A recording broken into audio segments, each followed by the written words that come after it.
They say when you're in a coma, you don't hear anything. That's a lie. I was in a hospital bed with a ventilator down my throat, a tube in my chest, and morphine pumping through my veins like a cocktail shaken by God himself. And yet, I heard everything. Especially her. Especially when she leaned in close and whispered into her phone, thinking I was completely out of it. "He's stable," she said, voice hushed, but still out cold. "I'll call you back later. I miss you too. Not we. Not us. Not worried. Miss you. I might have had a concussion, 3 fractured ribs, and a pretty good shot at never walking right again. But even drugged into oblivion, that hit different. My name's Sean. 38. Work in logistics. Ride a motorcycle on the weekends. And until that moment, I thought my wife, Danielle, was the one thing in my life that wasn't falling apart.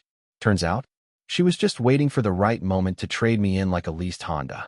Let me rewind. The crash wasn't even dramatic. I was turning out of a parking lot. Guy on his phone ran a red light and clipped my back tire. I went flying. Landed hard. Helmet cracked. Next thing I know, I'm waking up in the ICU with beeping machines and a nurse named Carla who called me sugar every time she checked my vitals. Danielle was there when I came to, or rather, she made sure to look like she was there. Big teary eyes, hand clutching mine, voice trembling just the right amount when she said, "You scared me." I would have believed it if I hadn't already heard her voice 3 days earlier whispering, "I miss you," to someone that definitely wasn't me. The thing about trauma is, it teaches you to pay attention.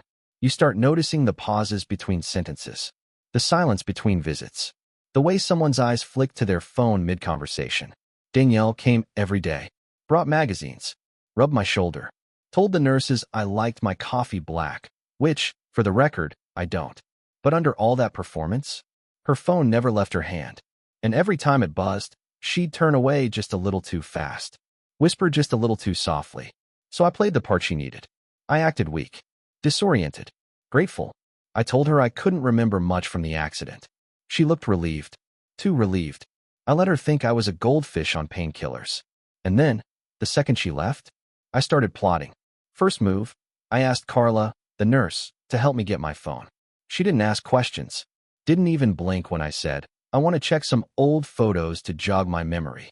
Truth is, I had full recall of everything, especially the part where Danielle whispered, "I'll call you later," in the same voice she used to tell me she loved me. I opened my phone, changed my iCloud password, enabled call recording. Next, I pulled out an old trick from my college days, synced her AirPods to a burner phone I kept in a drawer at home. All I had to do was grab her case for charging, then sneak pair them while she was in the shower. She never noticed. Every call, every whisper, every dirty little confession, now mine. The call started slow, flirty, soft. "You'd love the dress I wore today. You'd be proud. I didn't cry when I saw him." Then they escalated. "He has no clue. He still thinks I love him." And my personal favorite. "Once the insurance hits, we'll finally be free." Free? She said free? Like I was a weight, a burden, a box to be checked off before she skipped town with whatever dollar store Casanova she was holed up with. I traced the calls, burner numbers, prepaid phones, all pointing back to a man named James. But here's the twist. James wasn't real. At least, not in the way she thought. See, the thing about working in logistics? You get good at digging, cross-referencing aliases, identifying fake profiles, tracking package histories, and billing addresses. I ran every number, every name, every account she mentioned. And what I found? Well, James had 3 aliases, all tied to a series of small-time fraud cases in 2 different states. The guy Danielle was risking everything for?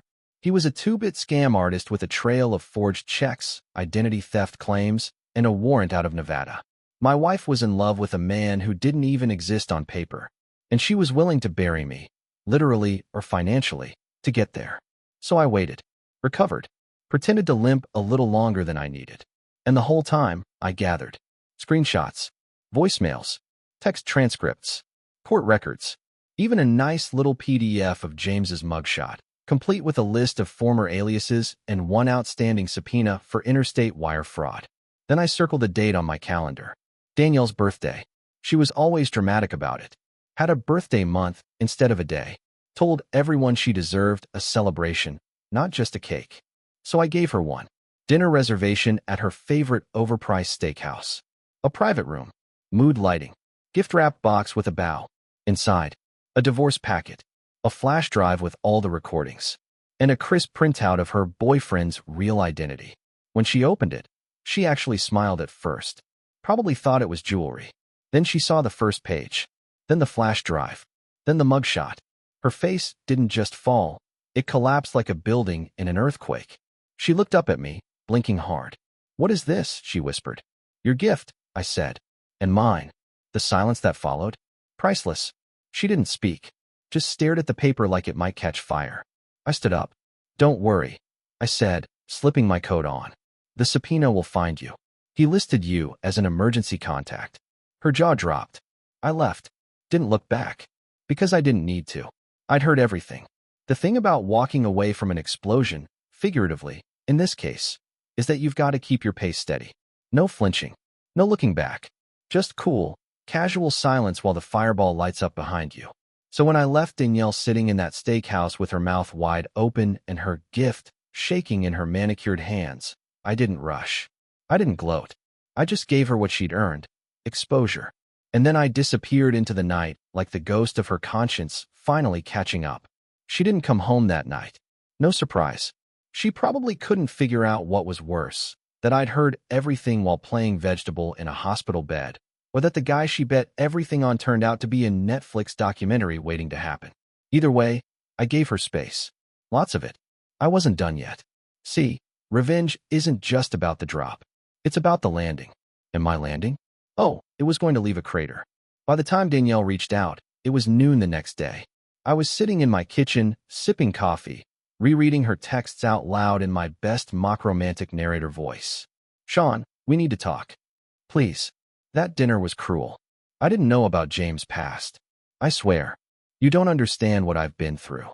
What she'd been through. I chuckled, poured more coffee, and texted back. "Actually, I do. I was there for all of it. Remember? ICU. Coma. Ventilator. Send. Block." And just like that, she was gone again. Ghosted by her own husband. How poetic. But I wasn't just sitting around being smug. I had work to do. First stop, my lawyer. Divorce packet already prepped, signed, and ready to launch like a guided missile. Second stop, the fraud division. I may not be the guy James scammed, but I was the guy who had audio of him bragging about wire transfers and offshore accounts while Danielle cooed in the background like a B-movie villain's love interest. I handed everything over. And I mean everything. The burner call logs. The AirPod transcripts. Even the text messages Danielle had forwarded to a shared cloud folder I'd conveniently forgotten to tell her was still synced to my account. By the time the agents took it all in, one of them, a stocky woman in a blue blazer with the facial expression of a disappointed gym coach, looked up at me and said, "Your wife's not very smart, is she?" "She's persistent," I replied. "Does that count?" The agent smirked, then nodded. "We'll be in touch." And just like that, the real show began. A week later, Danielle showed up at my doorstep. Unannounced, uninvited, unbelievably entitled. She knocked 3 times, fast, like she was late for a brunch reservation. I opened the door just far enough to let her see I hadn't moved on schedule. She looked tired. No makeup. Sunglasses she didn't need. The expression of someone who'd spent the week Googling how to make a federal subpoena go away. "I need to talk," she said, voice low. "No, you want to talk," I said. "There's a difference." She took a breath. "I didn't know about James' record. And I didn't know you were shopping for a new boyfriend while I was half dead. Guess we're both in the dark." She didn't laugh. Didn't blink. Just looked down. "I'm scared, Sean." "Good." She finally met my eyes again. He said, "They're looking at me. They think I was helping him. Like I was part of it." I raised an eyebrow. "Weren't you?" "No. I mean, I gave him some details, but I didn't know." "You gave him details?" She flinched. "Passwords," she said. "Old ones. Company accounts. He said he needed them for something. And I?" She trailed off. I smiled. "That'll look great on a deposition." Her lips parted like she was about to beg. Or lie. Or both. I shut the door. Didn't slam it. Didn't yell. Just closed it the way you close a book when the ending's exactly what you expected. A month passed. Divorce filed. Papers served. She didn't contest. Which was smart. She had bigger problems. Namely, the Department of Justice now wondering if she'd been part of a wire fraud conspiracy that stretched across 3 states, and at least 2 different fake identities. Turns out, James had done this before. More than once. Each time, he picked a woman with access. One with just enough ambition to feel special, but not enough sense to question the story. Danielle was his newest episode. And now she was a supporting character in a crime drama. Subpoena served. Lawyer hired. And me? I bought a new motorcycle. Bright red. Louder than necessary. Every time I fired it up, I thought about Danielle's voice whispering, "I miss you," into someone else's ear, thinking I couldn't hear her. Every time I hit the throttle, I remembered the moment she opened that box at dinner and saw her whole house of cards come crashing down in color-printed glory. And every time I took a turn, wind in my face, sun overhead, no helmeted angel of betrayal riding on the back, I smiled. Because she thought I was in a coma. She thought I was done. Silent. Weak. But I was just listening. And now? She's the one who can't wake up from the mess she made. They say karma takes its time. In Danielle's case, it took about 6 weeks. 6 weeks from the steakhouse gift box to the moment she showed up on the front page of a federal court filing as person of interest number 2. 6 weeks for her world. Curated Instagram lifestyle, Pinterest perfect brunches, "I'm thriving" captions, to collapse under the weight of one guy's ego and a few poorly timed text messages. And I watched it all happen from the comfort of my new condo. Top floor. 2 bedrooms. No ghosts. No Danielle. And definitely no hidden boyfriends named James, who turned out to be fraudsters with a rap sheet longer than my medical records. By the time the subpoenas started flying, I was already settling into my new life. Morning coffee on the balcony. No nurses, no IVs, no chirping heart monitors or half-sincere, get-well-soon flowers from a woman who whispered, "I miss you," into someone else's AirPods. I even got myself a little espresso machine. You know, the fancy kind with the frother and the steam wand. Something about hearing that high-pressure hiss every morning felt cleansing. Danielle, meanwhile, was busy playing dodgeball with the legal system. Turns out, James had 3 other women wrapped around his debt-ridden little finger.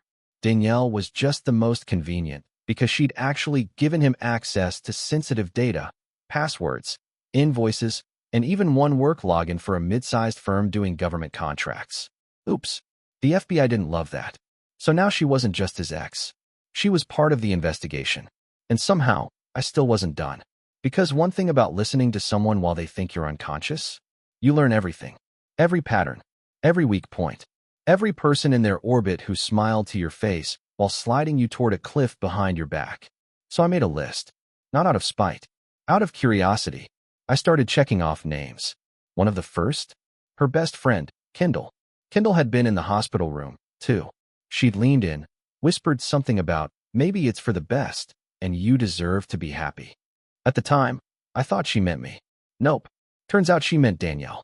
Because 2 weeks before the crash, Danielle had been staying at Kendall's place for work travel. But she wasn't traveling.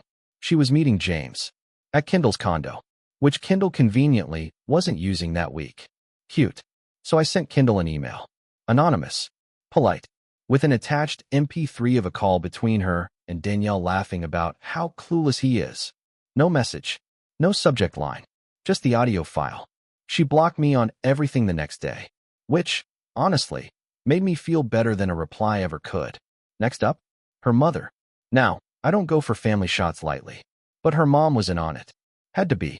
She'd covered for Danielle more than once. Texted me excuses when Danielle went off-grid for the weekend. Even once claimed Danielle was helping her with home repairs while she was out playing house with a guy who had 3 active warrants. So I mailed her a copy of the divorce packet. With a sticky note. You covered for her lies. Now she can cover her own legal bills. No return address. Just clean white paper and a conscience I could finally sleep on. Meanwhile, Danielle was crumbling in real time. Her job let her go, pending further investigation. Translation: we don't want to be associated with this circus. Her social media dried up. No selfies. No updates. Just silence. She went dark, and honestly, it was the first authentic thing she'd done in years. But then the inevitable happened. She texted me. Again. This time from a new number. You win. Are you happy now? That was it. Not "I'm sorry." Not "I made a mistake." Just that bitter little sentence designed to make me feel like I'd pushed too far.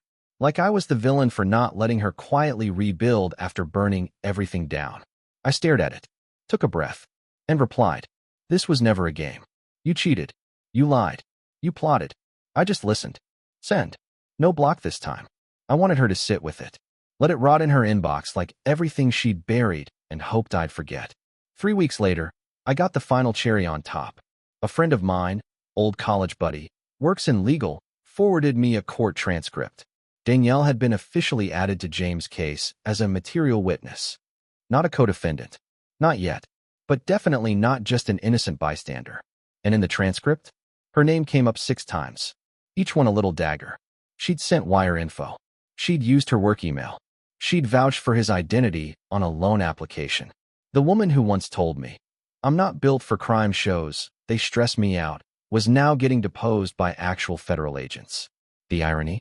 It didn't even make me smile. It just made sense.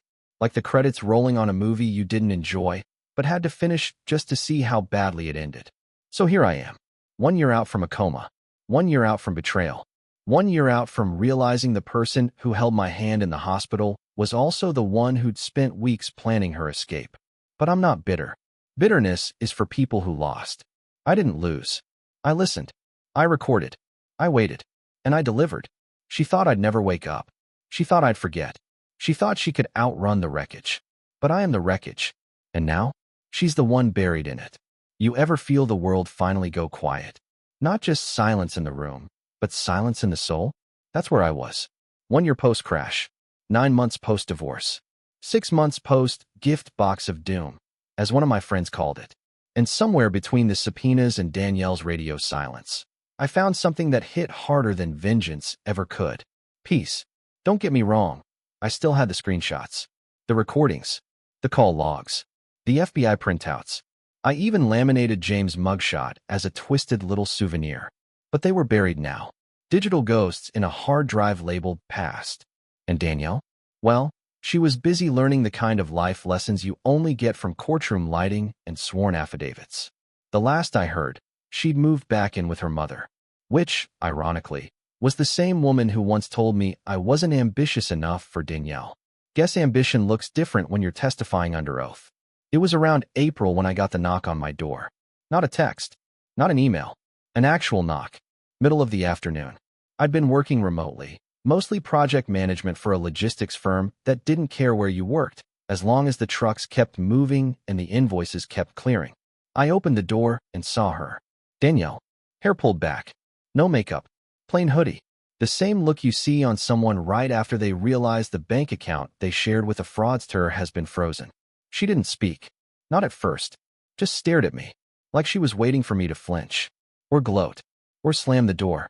Instead, I just leaned on the frame and said, "I thought you got the memo." Her voice cracked.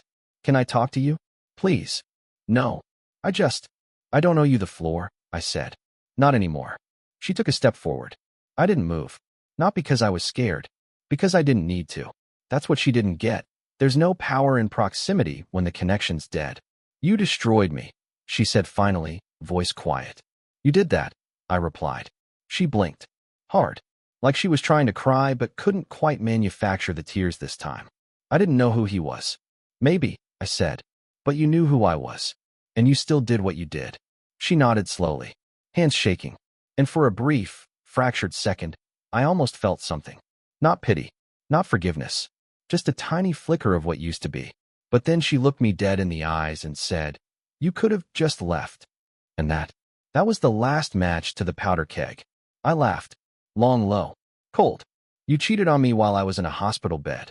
You whispered plans to another man while I was hooked up to machines. You used my trust, my house, my money, hell, even my tech, to sneak around like a villain in a soap opera. And you think I went too far." She opened her mouth. I cut her off. "Here's what you don't get, Danielle. You thought I was asleep. But I was listening. And every word you said built the fire you ended up choking on." I stepped back, closed the door. This time, I did slam it. Not out of anger. Out of finality. After that, she didn't come back. Didn't call. Didn't email. I checked the court records one last time out of curiosity. Her name was still there. Still material witness. Still pending review. No charges filed. But that could change. I wouldn't know. Because I stopped looking. It wasn't my story anymore.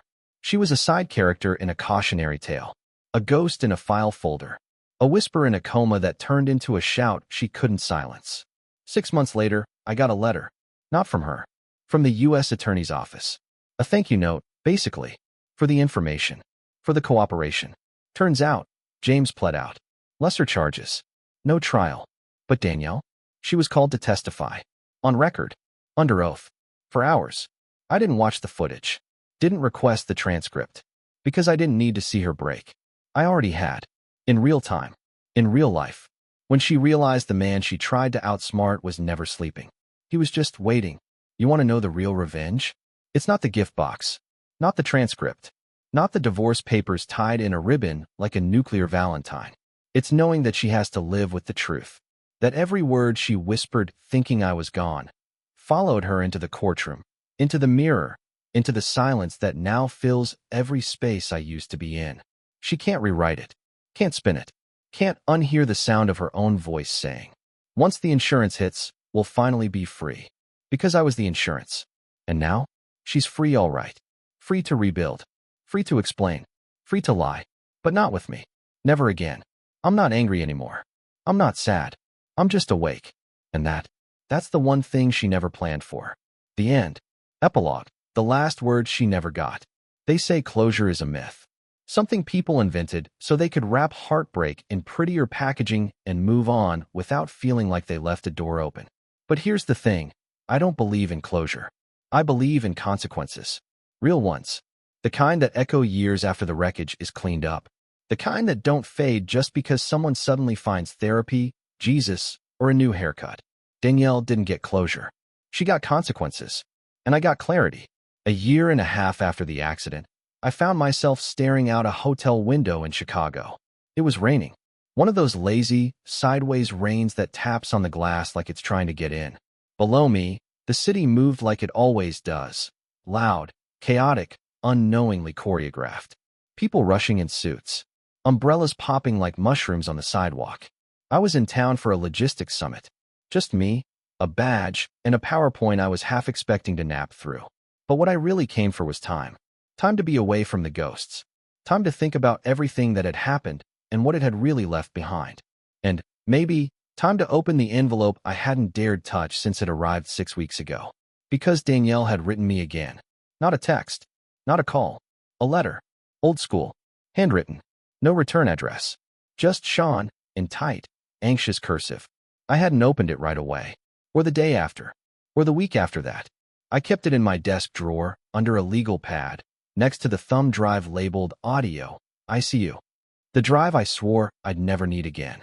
But that day, Chicago skyline, coffee cooling beside me, hotel room too quiet. I figured, why not? What could she say that I hadn't already lived through?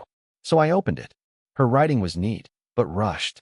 You could feel the weight behind the pen strokes. Sean, I know I don't deserve your time, and maybe you won't even read this. But if you do, I need you to know, I never planned any of this. Not the accident. Not the lies. Not James. I thought I was strong. Independent. But the truth is, I was scared. Scared of how quiet things got between us. Scared of how steady you were. Scared that one day I'd wake up and you'd be gone, and I'd have spent my whole life being someone's second act.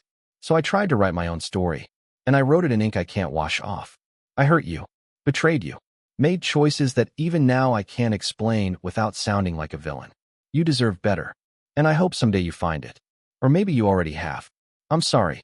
D. I stared at the last line. Read it twice. Then folded the letter and slid it into the trash can next to the desk. Didn't tear it. Didn't burn it.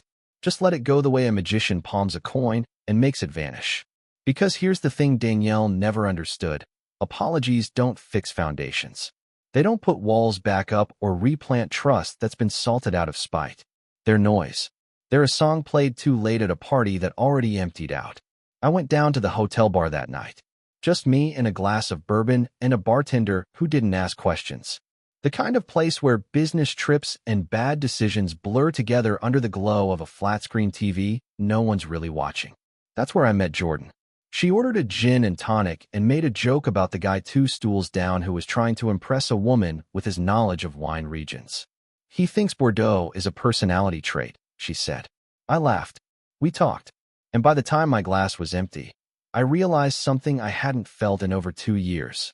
Curiosity, not attraction, not lust, not some soap opera urge to rebound hard enough to forget the wreckage. Just curiosity. About someone else. About what came after. Jordan wasn't complicated. She worked in real estate. Had a dog named Murphy. Grew up in Oregon. Hated eggs. Loved 80s crime thrillers. No mystery. No burner phones. No hidden agendas behind dimples and dinner dates. She didn't know anything about Danielle. Didn't ask why I flinched when someone mentioned hospitals. Didn't pry when I said I was divorced and left it there. We went for walks. Talked about nothing. And I started to feel like a person again, instead of a survivor waiting for the next twist in a story I never wanted to be in. Back home, I deleted the folder. The one labeled Project Rebuild. The one with every file, every image, every backup of Danielle's downfall. I didn't need it anymore. I wasn't angry. I wasn't bitter. I was just done. The house I once shared with her was long gone. Sold for a profit. The proceeds split exactly how the judge ruled. Fair, clean, forgettable. I bought a cabin after that. Not big. Just outside Asheville. Quiet. I work from there now. Mornings with coffee and mist. Nights with books and vinyl records and no ghosts in the floorboards. The cameras? All gone. No surveillance. No AirPods with extra ears. Just peace. I still ride sometimes. The red bike, my favorite act of spite, is still in the garage. Still too loud. Still too fast. Still the best therapy you can get without a copay. And every now and then, when I'm flying down some stretch of forgotten highway, helmet full of wind and zero thoughts, I think about what I would have said to Danielle if I ever gave her the last word she begged for. But I always land on the same thing. She got it. She just didn't realize it. The silence? That was the last word. And it said more than any letter ever could. Subscribe to the channel